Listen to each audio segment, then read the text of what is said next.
Hi hello नमस्कार मंडळींनो, सर्वांचे स्वागत आहे सुजाता पालवे किचनमध्ये। श्रावण संपत आलेला आहे।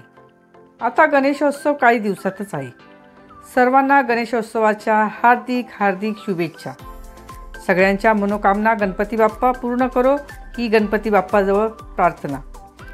गणपती बाप्पा मोरया। सगळ्यांनाच गणपती बाप्पाचे वेध लागले आहे। त्यांच्या तयारीतच सर्वजण लागले आहे। लोकमान्य टिळकांनी सार्वजनिक गणेशोत्सव व शिवजयंती ही चालू केली। सर्वांनी एकत्र येण्यासाठी हे स्वातंत्र्यपूर्व चालू केले। त्यात अनेक देखावे आपण करत असतो। त्या देखाव्यातून अनेक चांगले संदेश देत असतो। गणपती बाप्पांना खूप असे पदार्थ आपण नैवेद्याला देत असतो। त्यांचा आवडता पदार्थ म्हणजे मोदक। मोदक हे वेगवेगळ्या प्रकारात केले जातात। आज आपण असेच तळणीचे मोदक करणार आहोत। हे मोदक आरतीच्या वेळेस आपण देऊ शकतो।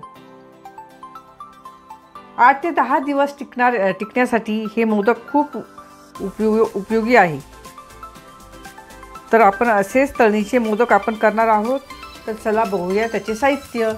आता मोदक बनवण्यासाठी आपण साहित्य काय पाहणार आहोत। आता इथे अर्धा बाउल इतकं मी आपलं सुक्कं खोबरं घेतलेलं आहे, जे मी किसून घेतलेलं आहे किंवा मिक्सरमध्ये तुम्ही काढू शकता। त्याचबरोबर 2 ते 3 चमचे इतकी पिठी साखर घेतलेली आहे। त्याचबरोबर आवडीनुसार ड्रायफ्रूट यांची मी भरड केलेली आहे।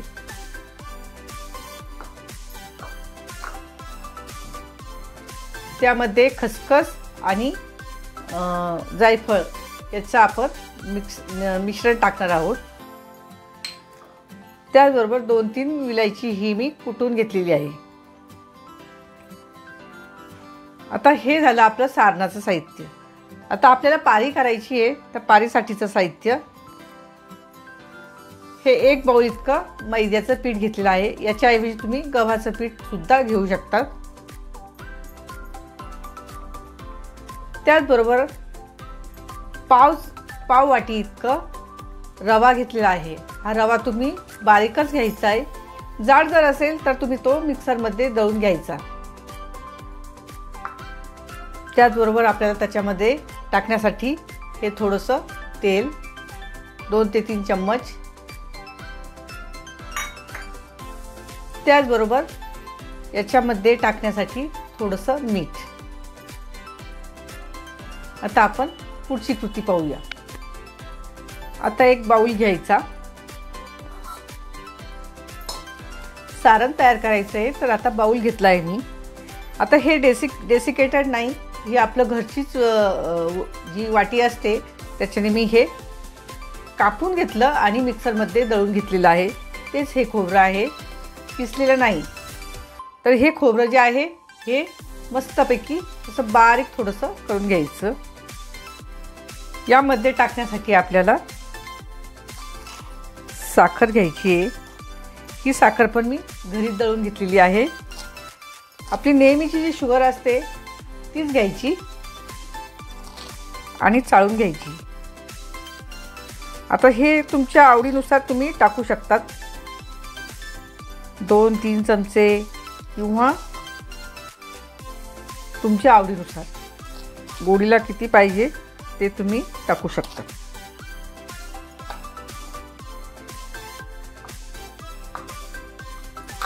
आता हे जे खसखस आहे ही भाजून घेतलेली आहे आणि ही पण आपण याच्यामध्ये टाकून देऊ। त्याचबरोबर इथे 2-3 विलायची आपण कुटून घेतलेली आहे किंवा पावडर पण घेऊ शकता तुम्ही। तर ते आपण इथे टाकून देऊ। त्याचबरोबर आपण याच्यामध्ये थोडंसं जायफळ टाकून देऊ आणि हे ड्रायफ्रूट्स यांची भरड केलेली आहे ते पण आपण याच्यामध्ये टाकून देऊ। हे पण भाजून घेतलेले आहे। काजू आणि बदाम हे आपण त्याच्यामध्ये बारीक केलेले आहे। आता हे सर्व आपण मिक्स करून घ्यायचं। हे 8 ते 10 दिवस मस्तपैकी आरामात टिकतात हे. जर आपल्याला वेळ नसेल तर हेच मोदक आपण ठेवू शकतो. हे आपलं सारण तयार झालेलं आहे, ते आपण बाजूला ठेवून देऊया. आणि आता आपण पारीची तयारी करून घेऊया. पारी तयार करण्यासाठी आपण एक बाउल घ्यायचं आहे. त्यामध्ये आपण हा 1 कपभर इतका आपण मैदा टाकणार आहोत. हा चाळून घेतलेला मैदा आहे, तर तुम्ही पण चाळून घ्या. त्याचबरोबर याच्यामध्ये हा पाव वाटी इतका आपण रवा टाकणार आहोत. हा पण चाळून घेतलेला आहे. हे छानपैकी मिक्स करून घ्यायचं सगळं. आता याच्यामध्ये आपण चवीनुसार मीठ टाकणार आहोत. साधारणतः पाव चमचा इतकं मीठ आपण याच्यामध्ये टाकणार आहे. हे पहा इतकं. आता हे पण आपण काढून घेऊया. आणि इथे 2 ते 3 चमचे हे तेल हे गरम करून टाकायचं आहे. मी आता ते गरम करणार आहे. चांगलं व्यवस्थित ते गरम करायचं आहे. धूर निघाला पाहिजे इतकं गरम ते झालं पाहिजे. धूर निघतोय म्हणजे आपलं तेल आता व्यवस्थित गरम झालेलं आहे. आता आपण हे सगळं आपण याच्यामध्ये टाकून देऊया. मस्तपैकी हे खारीसारखे खूप असे छान असे ते मोदक तयार होतात. हे गणपती बाप्पालाच काय पण आपल्याला सुद्धा ते आवडतात. आता आपण हे चमच्याने हलवून घेऊया, कारण तूप गरम आहे. तर आता आपण त्यातल्या सगळ्या गाठी मोडून घेऊया. असा मुटका झाला पाहिजे म्हणजे आपलं जे मोहन जे आपण दिलेलं आहे हे परफेक्ट आहे. तर आता आपण ते सगळं व्यवस्थित काढून घेऊया. आता काय करू आपण थोडं पाणी टाकून आपण मळून घेऊया. आता इथे कोमट पाणी नाही घ्यायचं. आपलं साधं पाणी जास्त रूम टेम्परेचरचं हेच पाणी वापरायचं, कारण आपण ते भिजवून घेणार आहोत. आता आपण थोडं पाणी टाकून हे घट्ट नाही आणि पातळ नाही अशा प्रकारे आपण ते मळून घेणार आहोत. याच्यामध्ये रवा असल्यामुळे ते पाणी ओढून घेतं, म्हणजे थोडंसं सैलसर भिजवायचं आहे हे. नंतर ते आपोआप घट्ट होईल, कारण तो रवा जो आहे तो ते पाणी शोषून घेईल. आता हे आपण 10 मिनटं आपण झाकून ठेवूया. आता हे झाकून ठेवलं होतं मी. आता याला 10 मिनटं आपण ठेवलं होतं. तर आता 10 मिनटानंतर आपण बघूया. हे खूप मस्त असा गोळा तयार झालेला आहे हा. कारण मळताना आपण ते थोडंसं सैल मळलं होतं. तर आता आपण ते परत व्यवस्थित मळून घेऊया. आणि आता आपण त्याचे मोदक तयार करून घेऊया. आता आपण त्याच्यातनं थोडासा गोळा आपण घेऊया. तुम्हाला जितका मोठा मोदक बनवायचा आहे त्या हिशोबाने तुम्ही गोळा घ्यायचा आहे.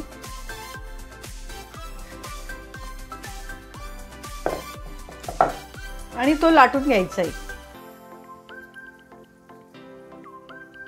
साधारणतः असा.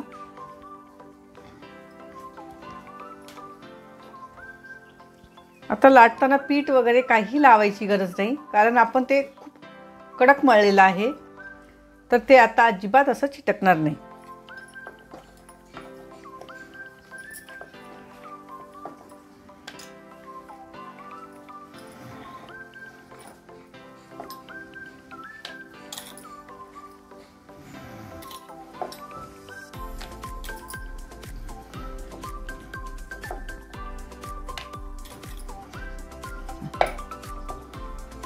अशा पद्धतीने.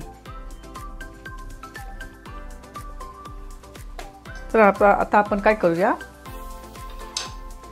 हे जे सारण आहे हे सारण त्याच्यामध्ये आपण भरूया.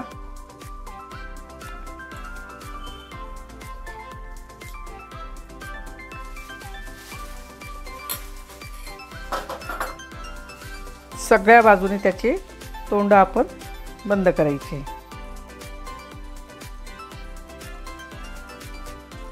आणि याचं वरचं जे नाक आहे ते आपण काढून घेऊया. म्हणजे एक्स्ट्राचं पीठ आहे ते आपण काढून घेऊया. आता ताटात काढून घेऊया आपण. आता अशी प्रोसेसने आपण त्याला खूप वेळ होईल, त्याच्यामुळे आपण आता दुसरी प्रोसेस वापरूया. आता मोठा उंडा घ्यायचा आहे आणि मोठी पोळी लाटून घ्यायची अशा प्रकारे. आता ही गोल नाही आली तरी चालेल, कारण आपण ते एखाद्या वाटीच्या किंवा ग्लासच्या साहाय्याने आपण त्या कट करून घेणार आहोत. ते सगळे एकसारखे तयार होतील. तर इथे मी एक ग्लास घेतलेला आहे असा. त्याच्याने आपण सगळे कापून घेऊ. छोट्या छोट्या आपण त्या करून घेतलेल्या आहे. आता काय करूया आपण, त्याच्यामध्ये आपण सारण भरून घ्यायचं आहे.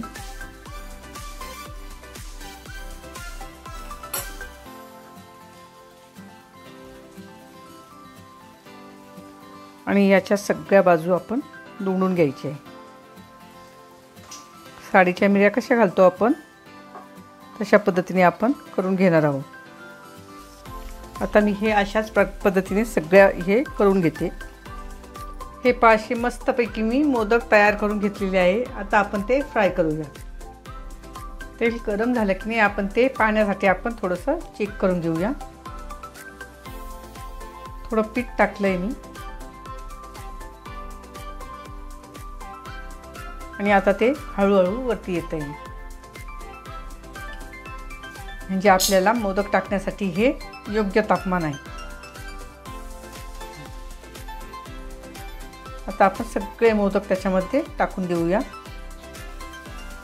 आता आपण ते मध्यम ते कमी गॅसवरती आपण ते फ्राय करूया. मी गॅस थोडा मध्यम करते,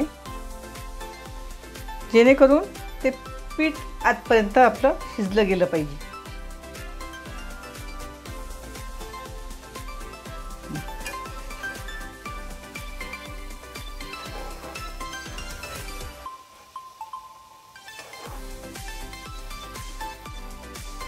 खूप मस्त त्याचा कलर आलेला आहे. आता आपण ते काढून घेऊया. हे पहा, खूप मस्त असा त्याचा कलर झालेला आहे.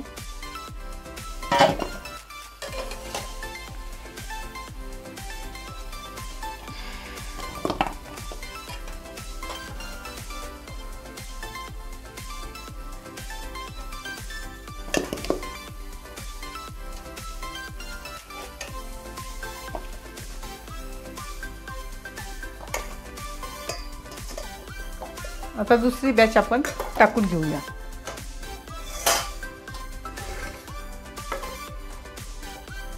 अशा प्रकारे मी हे सर्व केलेले आहे. याच्यामध्ये मी तुळशीचे पानं ठेवलेली आहेत आणि त्याबरोबर तुम्ही ते देवबाप्पाला दाखवू शकता, किंवा तुम्ही जास्त जर केले असतील तर एका म्हणजे डब्यामध्ये ते व्यवस्थित ठेवू शकता. आणि ज्यावेळेस तुम्हाला आरती असेल त्यावेळेस तुम्ही ते बाप्पाला देऊ शकता. अशा प्रकारे हे खूप मस्तपैकी असे झालेले आहेत मोदक आणि खूप असे खुसखुशीत असे झालेले आहेत. तर ही रेसिपी जर तुम्हाला आवडली असेल तर लाईक, शेअर आणि सबस्क्राईब नक्की करा. त्याचबरोबर हे 15 दिवस तरी हे टिकतात आणि खूप मस्तपैकी अशी ही रेसिपी आहे. तर तुम्ही लाईक नक्की करा आणि माझ्या याला प्रतिसाद नक्की द्या. धन्यवाद.